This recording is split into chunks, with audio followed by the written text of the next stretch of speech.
Howdy, all of you delicious people. I'm here to review She-Hulk, Attorney at Law, Episode 6 review. So, if last week was to have a joke in it somehow, where Jen would go on and ask, like, well, hey, why isn't it that Doctor Strange or Thor would never have any legal battles or any trademarking issues with their names? And then someone would go on and tell Jen, it's like, well, that's because those are those characters' real names. Kind of like to me when I would go on and see a wrestler who would legally change their name to their wrestling personas, so that way they can kind of go on and work independent scenes and so on and so forth. So we have, of course, Jen, who is to kind of throw her hands up, like, oh, I know about being a lawyer. So much so that the following week they have to try to avoid her getting into lawyer situations and instead put Book and Nikki on a case of, hey, this guy's dead, but, like, I want a cut of that pie. Like, I want the cut of this guy's money because I think I should. So, we got that all going on. But then we also are to have Jen uh, Walters, or She-Hulk. We have her going off to a wedding with a person that she barely knows to be a bridesmaid because she's popular. I'm sure She-Hulk would go on and pass in any number of opportunities because she's popular now to like go on and do any number of things, be a sponsor or something, go on and have a number of like suit companies just kind of handing her clothes for free as long as she sponsors them and so on and so forth. Like, why isn't she getting like a sponsor deal? Why not? Anyways, so with this episode, yeah, I was again, I wasn't really exactly thrilled about this episode. And then when I heard some of the details about it before I even went and watched this episode, because I was like, let me guess, this is gonna be another episode where it's just gonna be a waste of my time. And it was. But then come to find out that finish, though, the way that they finished the episode, I was like, wow, what a middle finger to me. Where I've gone on and complained so often about a certain group of a thing, and to come to find out that that group of a thing is to have their story continued in a scene that is to be the best waste of time I've ever seen in a show ever, as well as us also going on in like uh, movies like Logan, where at the end of Logan they would go on and have like, hey guys, we have like the serum of this to go on and do with what we will, but we're never gonna like continue on with that story because Logan is dead. And we could say that that continuation of that story is to be the New Mutants, but I highly would say no, because they don't really continue on with that.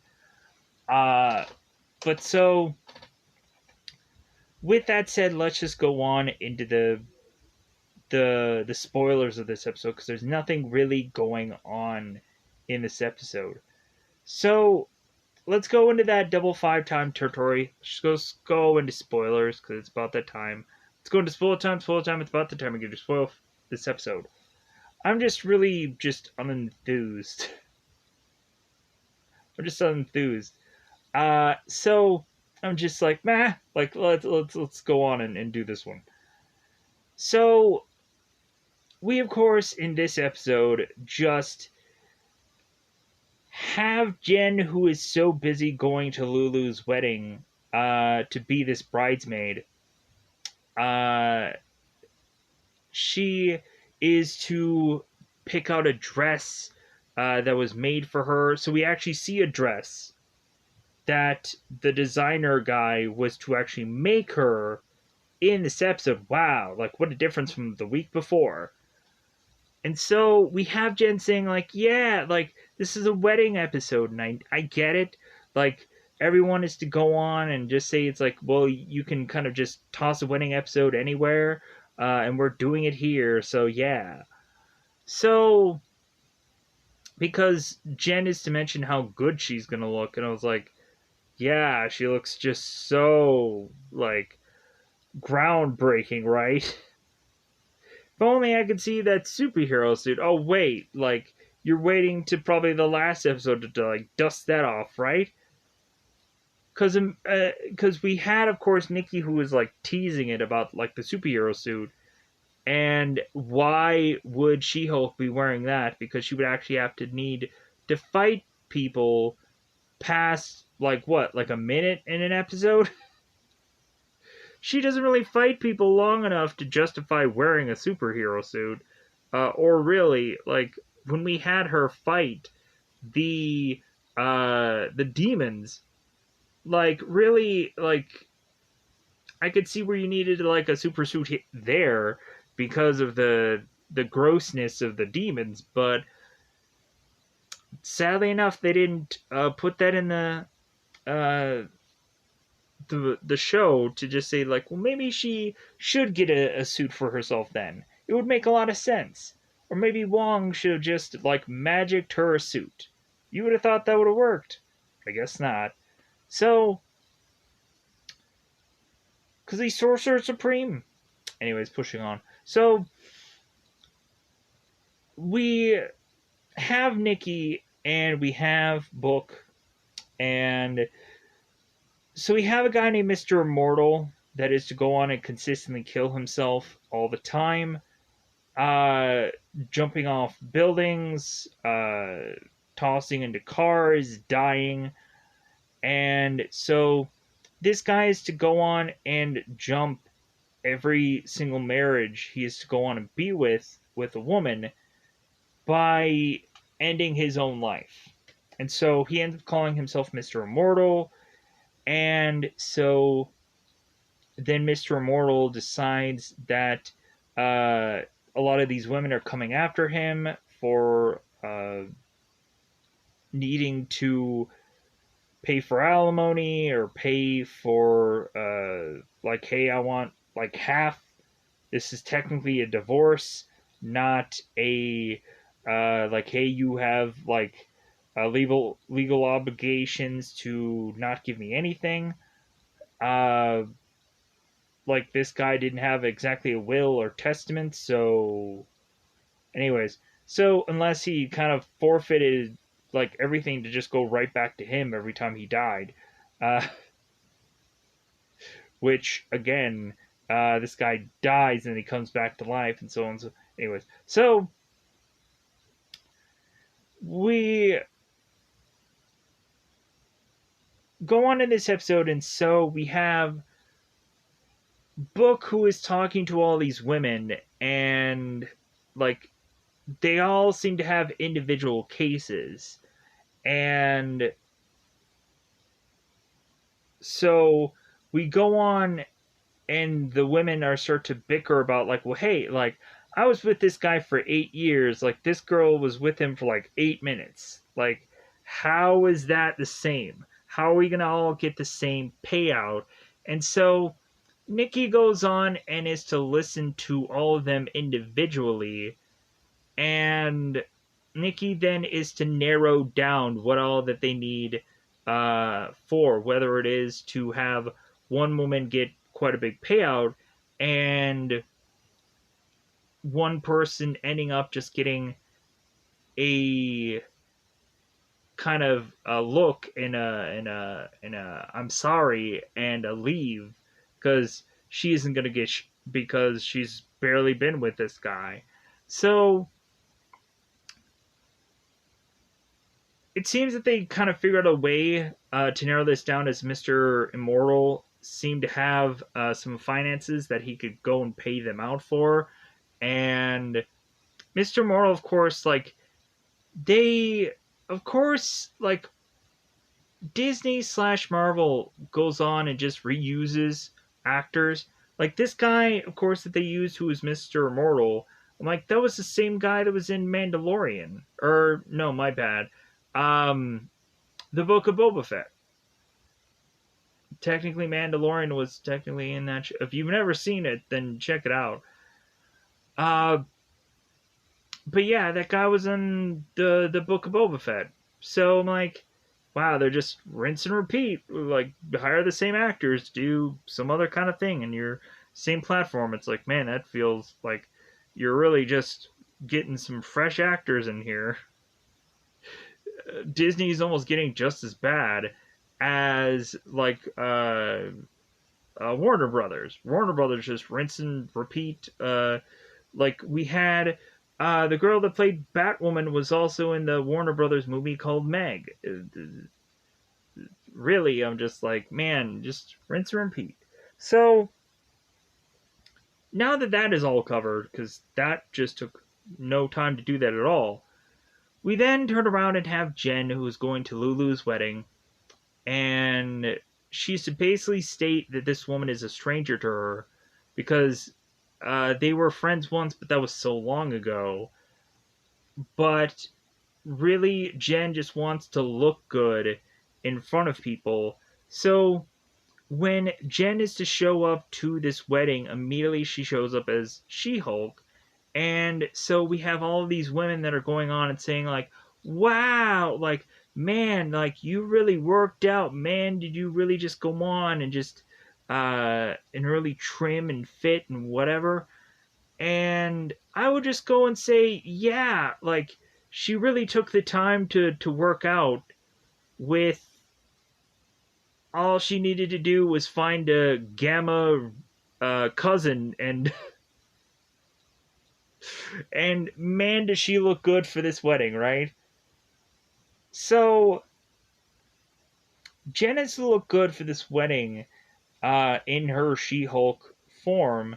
And so Lulu is to say, it's like, well, hey, like, you know what, that's great that you're showing up as She-Hulk, but like I actually would have rather wanted you to just be plain Jen. Just be just Jen. And be my maid of honor. And then She Hulk is just like, well, okay, all right. So Jen is to be just Jen for this wedding because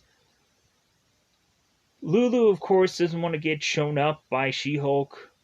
But so, come to find out, we have Titania, who is to also show up at this wedding because she is to randomly find some guy that is willing to date her easily to show up at this wedding to try and get even with Jen.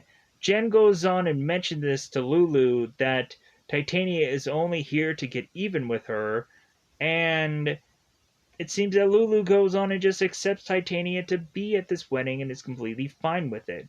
Because what are you gonna do? Are you gonna try to arrest Titania and get her out of here? Whoops. And trying to like kick her out. Anyways, so we have Jen who goes on and bees this bridesmaid, and so we don't even show the wedding at all. But then we skip to do like the after party and so on and so forth. So Jen is getting very drunk, and so Jen at some point is to start to go on and be by herself, start eating these candies. And all of a sudden, a guy named Josh just walks by and starts actually talking to Jen. And it seems that Josh is actually interested in Jen, stating that Jen is actually a beautiful woman that is eating candy. Jen's like, like, who are you? And why haven't I met you sooner? So we have Jen and Josh, who seem to be hitting it off. And then all of a sudden, Lulu comes rushing in because Jen needs to deal with some wedding things, and Josh needs to go on and deal with something that is to kind of lead the two to separate here. And so, also, it's like,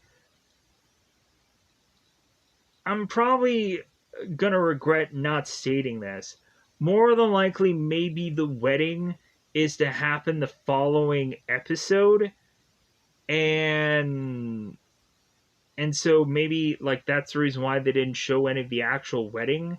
Maybe all of this stuff is pre ahead of time stuff that they're doing, but like, because it seems that we had Lulu that didn't have a wedding gown on at this party. And so I was like, okay, so did they have the wedding yet, or did they not have the wedding? Is this like a pre-party thing? Pre-wedding party? I don't know. So,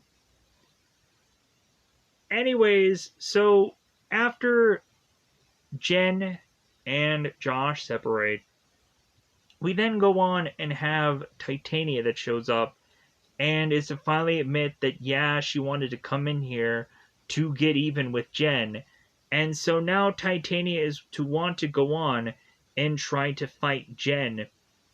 And so Titania, of course, wants Jen to turn into She-Hulk. And Jen is like, no, like, I think I can go on and take you right here now as myself. And so Jen goes on and tries to put this, like, really, this really slow punch. And Titania's like, really? Like, come on. So Titania tries to just punch the crap out of Jen. And so Jen is like, okay, fine. Like, I'll turn into the She-Hulk. So we have Jen who tries to turn into She-Hulk, and it seems that only her feet are to briefly turn green, and then she's like, oh, I forgot how to even do this because I'm so drunk. So finally, Jen turns into actually She-Hulk, and then goes on to fight Titania in this party. And so we have this stupid DJ that ends up calling himself DJ Incredible Hulk or whatever. And I'm just like, wow, what a cheesy thing to do. So, like, he ends up having this long, stretching, goofy name that ties into the Incredible Hulk, and I thought that was stupid. So, we had She-Hulk, we had Titania, who are to fight it out here. And so She-Hulk ends up going on and pushing or like impacting Titania to go into the party. And so how this is to go on and play out, that She-Hulk and Titania fight, and all of a sudden we had Titania who falls to the ground and falls down on her face, and evidently that ruins her veneers, her teeth, and so she runs off and is to go on and be the laughingstock of this party because of her teeth are messed up. So really that ends up being like the key wrapping up of this episode. Uh, and I think we had Jen who like tries to like re-meet up with that Josh guy and so on and so forth. But anyways, we also had Lulu that was to be like, oh yes, She-Hulk is at my party. Oh great, yeah. Even though Lulu hated that She-Hulk was at the party, it's like, well, since she's here now, maybe Lulu was also drunk and had to be fine with it. So, uh, so yeah, so by the end of the episode, we end up finding out that the Needle that was with the Wrecking Crew was to again be put in just some radioactive or radiation uh, briefcase that had a symbol upon it. And where does that go? Does it matter? I don't think it does. Is it going off to the leader? Probably. But who cares, right? Because heaven forbid they actually give us something of an Easter egg in here, or a little like, hey, yeah, I'm sorry about a episode, but here is to kind of give you something. Because this episode did not do that. So with that going, I'm just gonna go on and get out of here. So I can go on and put this out. Because man, the show, why? Um, because it can just do whatever it freaking wants, and it's like people I think are going to just the more and more that they see these Marvel products are like they're going to be hesitant about watching the show instead of just like, oh yeah, like here's another one of these. Instead, it's just like, man, like should I be watching this anymore? Like, should I just wait for the Marvel movie to come out? Because like, who cares? Let's just wait for the next Hulk movie to come out because we don't need to watch this show. We don't. Um, so, anyways, I'm just gonna get out of here. Goodbye, everybody. Goodbye, everybody. Let me know in the comments below how you felt about this She-Hulk episode. Whether you loved it, whether you hated it, whether you were mixed about it because you're like, what? There's another thing of this? It's still out? They're still doing these things? How could they? But it's out there. So I dare say I'm going to get out of here. Goodbye, everybody. Goodbye, everybody.